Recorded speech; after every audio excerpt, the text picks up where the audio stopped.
Hello, my loves. Welcome back to my YouTube channel. Today, I'm going to be teaching you how I make Asun, aka spicy goat meat. So, if you are interested, go ahead and get ready, and let's get right into this video.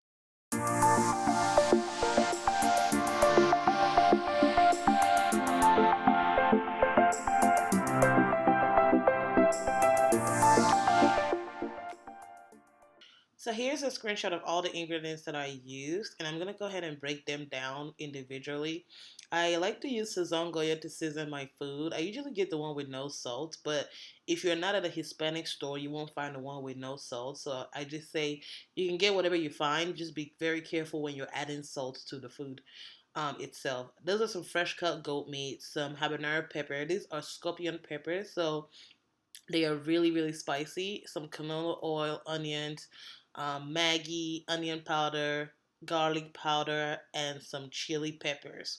So what I'm gonna do is I'm gonna go ahead and wash my meat and put it in a pot, and I'm gonna go ahead and start seasoning it. I used 1 tablespoon of garlic powder, 1 tablespoon of onion powder, 1 teaspoon of black pepper, 3 sachets of the Sazon Goya. And I also use half a teaspoon of salt and 3 cubes of Maggi just to season the food. And then I'm just going to stir it all in there. And I'm going to go ahead and set it on the fire. So the goat meat cooked for about 1 hour, 30 minutes. Yes, it takes that long to cook your goat meat, especially if you want it soft. It takes a long time to cook it and actually get it soft. So don't be fooled by the editing. It took 1 hour and 20 minutes to cook it. So now I'm just going to go ahead and just cut up the meat a little bit smaller. It came, so when I finished cooking it, it shrunk, and of course, but it's still not like the Asun size. So what I'm just doing is just cutting it to get that Asun size, like the small meat that you can just pick up with a toothpick. So, and also, while I'm doing this, I just want to ask you guys, if you have any food that you want me to cook, please tell me in the comment section. I have so many ideas, but I don't know what to post, okay? So, yeah. So, now I'm just going to go ahead. I put my oil on fire, and I'm just going to fry it. Now, the key to this is that you don't want to fry it dry. You don't want that dry meat. Like, no. Just fry it enough to change the color. As a matter of fact, you can bake it.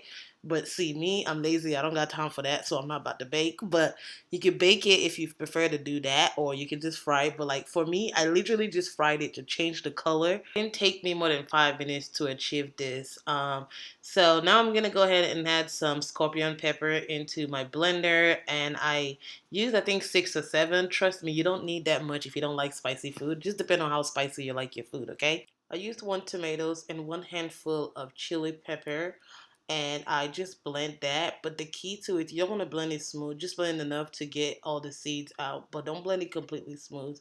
And then another key is that you sieve out the water so that when you start frying it, it doesn't take you so long to do so. Work smart, not hard, okay? So now moving on, I'm gonna set my pot on fire. Usually I would use a deep pot for this, but because I don't have a camera that can show the food the way I want it to be, so I'm using a frying pan, but use a pot, okay?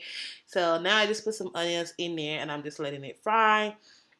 And then after doing so, I'm gonna pour in the blended peppers, and I added it to it. You see how it doesn't look too watery because I've sieved out the excess water.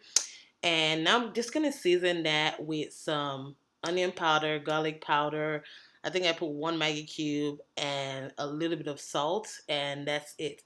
Also, key, listen to me. When you're doing this, make sure your fire or your stove or whatever you're doing is on the lowest minimum, okay? If not, you will have everybody in the house coughing.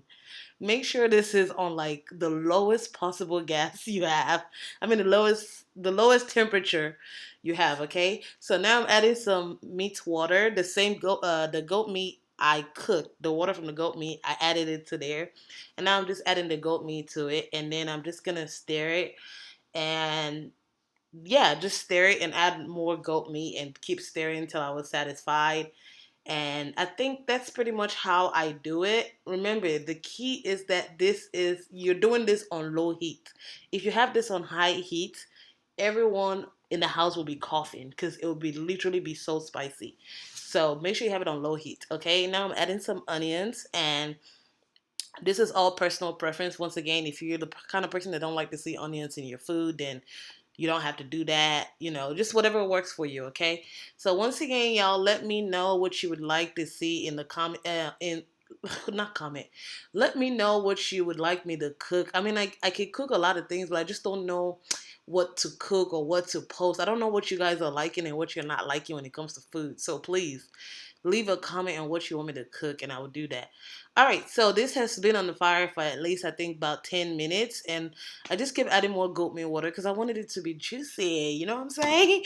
But anyways, you don't have to do all that. So I just wanted it to be really juicy, and it was, and I was really excited with the outcome of the food, and this was it. And once again, you can do this in a pot, but I did it in a frying pan just to show y'all. And this is the final outcome. Let me know what you guys think. Thank you so much for watching. Please do not forget to subscribe to my channel. And until then, stay safe and have a blessed day.